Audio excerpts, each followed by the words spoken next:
السلام علیکم میرے عزیز و قارب، میرے عزیز و محبوب قارفی، پیارے پاکستان کے سٹی آف لو لاہور سے، اور اللہ کی عطا کردہ زندگی کی ایک اور خوبصورت صبح مبارک ہو۔ دوستو، تقریباً 20 سال پہلے کی بات ہے، یہ ان دنوں کی بات ہے جب میں سٹرگل کر رہا تھا شوبز میں، اور میرا کوئی نام تو نہیں تھا، پہچان نہیں تھی، لیکن میں تھیٹر کیا کرتا تھا، اسٹریٹ تھیٹر۔ انہی دنوں ایک بچہ میرے پاس آیا کرتا تھا، اور اس کا نام ہم کر دیتے ہیں زید، اس کا نام تھا۔ وہ پنجاب یونیورسٹی سے ایم اے انگلش کر رہا تھا ان دنوں، اور قد کاٹ اس کا اچھا تھا، 6 فٹ کا بچہ تھا، بڑا سلم سمارٹ سا، اور محبت پہ یقین رکھنے والا، جذبوں کے اوپر یقین رکھنے والا۔ اور وہ کئی بار میں اس بچے کے بارے میں یہ سوچا کرتا تھا کہ یار اے دنیا تے لینڈ کی ہے، ایڈا سیدھا سادہ، اور لاہور کے ایک دور دراز گاؤں سے اس کا تعلق تھا۔ اس کا جو خاندانی پس منظر یہ تھا کہ وہ ماشاءاللہ ان کے والد صاحب کی کچھ زمینیں تھیں، اور وہ ایک سچی مچی ایک کچے گاؤں میں رہتے تھے، جہاں کچے مکان تھے اور کچی حویلیاں تھیں۔ یہ بچہ پڑھتے پڑھتے شہر آ گیا، اس نے یہاں کیا ایم اے انگلش کیا۔ ایم اے انگلش کرنے کے بعد یہ کسی حوالے سے مجھ تک پہنچا، تو ہماری نشست ہوا کرتی تھی، ہم لاہوریے شہردار، راتوں کو جاگنا، اور کبھی ہم لکشمی چوک بیٹھتے تھے، کبھی انارکلی، اور کبھی کے ای ایم سی کی جو میں ہاسپٹل کے اندر کینٹین ہے وہاں بیٹھا کرتے تھے ساری رات۔ تو اس بچے نے بھی آ جانا۔ دوستو، زید کی خوبصورتی یہ تھی کہ وہ جذبوں پہ بڑا یقین رکھتا تھا، اور اس نے محبت جو تھی، محبت جو ہے اس کو ڈسکس کیا کرتا تھا۔ وہ مجھ سے پوچھا کرتا تھا کہ محبت جو ہے یہ جذبہ ہے یا جبلی تقاضا ہے، بڑے باریک سے سوال کیا کرتا تھا، اور بڑی متانت سے بولا کرتا تھا سب کے ساتھ، بلکہ بہت دیر تک خاموش بیٹھا رہتا تھا۔ اور دیگر گروپ کے جو لڑکے تھے جو تھے تو اس کے ہم عمر ہی، جو میرے ساتھ ان دنوں اسٹریٹ تھیٹر میں کام کرتے تھے، وہ اس کا مذاق بھی اڑاتے تھے، لیکن وہ کسی کو کہتا کچھ نہیں تھا، بڑا مسکراتا ہوا چہرہ تھا۔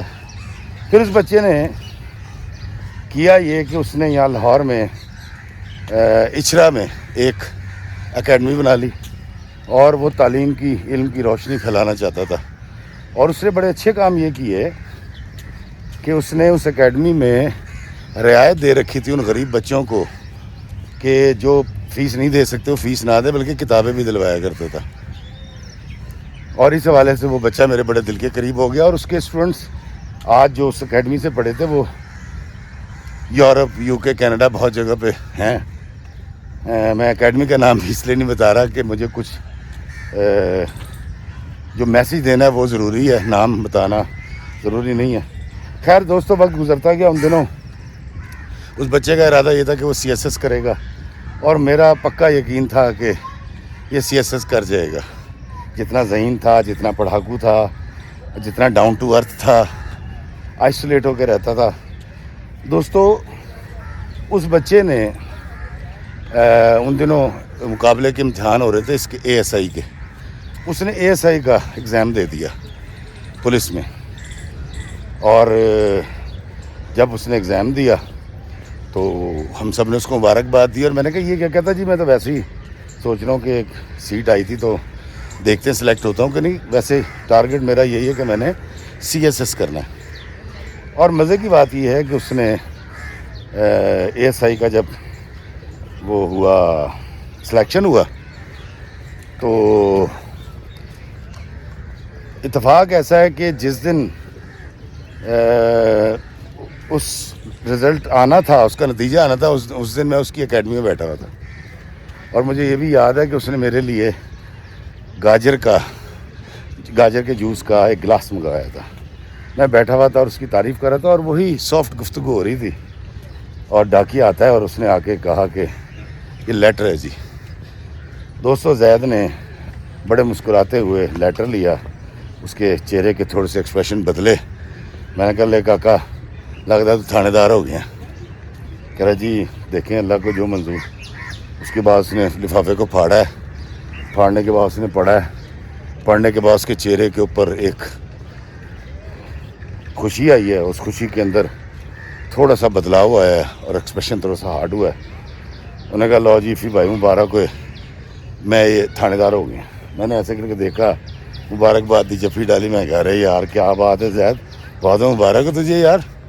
اور تجھے خبر سب سے پہلے کس کو سنانی؟ کہتا جی میں اپنے بھائی نو خبر سنانی ہے. اس نے اردو چھوڑ کے ایک دم سے پنجابی میں آیا. اس نے فون ملایا اور اپنے ہی چیئر پہ جہاں وہ پرنسپل تھا بڑا اکڑ کے بیٹھ گیا اور اس نے ایسے کان سے فون لگایا. دوسری طرف سے آواز آئی ہوگی ہیلو. کہنا ہیلو ابا جی السلام علیکم. میں کہا جی وعلیکم السلام. کہنا ابا جی چاچے ادریس نو کہنا کہ وہ خیر نہیں ہوگی, میں تھانے دار ہو گیا وا تو سب تو پہلے وہ منجی ٹھوکاں گا. یہ منوون الفاظ تھے اس بچے کے جو میری نظر میں بہت ڈاؤن ٹو ارتھ, بڑا سیدھا سادہ, بڑا آئسولیٹ رہنے والا بچہ تھا. اور دوستو میں نے جب یہ دیکھا میں نے اس کو کہا, میں نے کہا یار آپ یہ کیا کہہ رہے ہو؟ کہتا جی انہیں بڑا تنگ کیتا اسی, انہیں بڑا رولا پایا پنڈ دے وچ, ساڈیاں زمیناں کھا گیا تے فلاں یہ وہ, اینوں ہن سبق سکھانا جے. آئی واز اسٹانش کہ یار ابھی آپ کے پاس لیٹر آیا ہے. اور پھر دوستو اس بچے نے مونچھیں رکھ لیں, ٹریننگ پہ چلا گیا, چھاتی چوڑی ہو گئی ایکسرسائز کی. اس وقت وہ ایک بڑے اچھے عہدے پر ہے اور اس نے پھر بڑا نام بنایا. پنجاب پولیس میں اس کا بڑا نام ہوا, بڑے پولیس مقابلے اور اس طرح کی ساری چیزیں ہوئیں. تو دوستو میں اس واقعے کو سنانے کا صرف مقصد یہ تھا کہ مجھے ایسا لگتا ہے یہ طاقت بڑی بھیڑی چیز ہے. حسن, جوانی, دولت, خاص طور پہ مراتب اور طاقت. کل میں لارنس گارڈن میں واک کر رہا تھا تو وہاں دو صاحبان نے مجھے آواز دی, بڑی محبت سے آ کے ملے. مجھے بڑا اچھا لگا. انہوں نے مجھے بتایا کہ وہ میرے ویڈیوز دیکھتے ہیں اور تعارف یہ کروایا کہ وہ سول جج ہیں پنجاب کے مختلف علاقوں کے, اور وہ کوئی ٹریننگ لاہور میں ہو رہی ہے اس کے لیے آئے ہیں. دوستوں مجھے بڑا اچھا لگا. پھر انہوں نے مجھ سے کہا کہ آپ ہمیں کتاب کیسے ملے گی آپ کی؟ تو میں نے کہا جی وہ آپ پارکنگ میں آ جائیں, میری گاڑی کی ڈکی میں آپ کو دے دیتا ہوں. انہوں نے کہا پھر کچھ لکھ کر دیں. دوستوں ان دونوں جج صاحبان کو میں نے کتاب سائن کر کے دی, لیکن اس پہ میں نے لکھا یہ تھا کہ رتبے عطائے رب کریم ہوتے ہیں, آپ کا استحقاق نہیں. بہت مختصر زندگی ہے, بہت چھوٹی زندگی ہے. میں نے اس 54 سال کی زندگی میں بہت لوگوں کے عروج اور زوال دیکھ لیے ہیں. مجھے بڑی اچھی طرح سمجھ آ چکی ہے. آج آ کے جب آپ جو پڑتا لگاتے ہیں تو بچتی ہے محبت, بچتی ہے عزت. لوگ آپ کے حسن, جوانی, مرتبے اور پیسے اور عہدے کی وجہ سے, آپ کے خوف کی وجہ سے اگر آپ کو سلام کرتے ہیں تو حفیظ صاحب آپ کا در فٹے منہ. اللہ مجھے اللہ کے بندوں کی تکریم کرنے کی, عزت کرنے کی, ان کی عزت نفس کو بحال رکھنے کی توفیق عطا فرمائے. اللہ ہمیں آسانیاں عطا فرمائے اور آسانیاں تقسیم کرنے کا شرف عطا فرمائے. آمین. السلام علیکم ورحمۃ اللہ وبرکاتہ.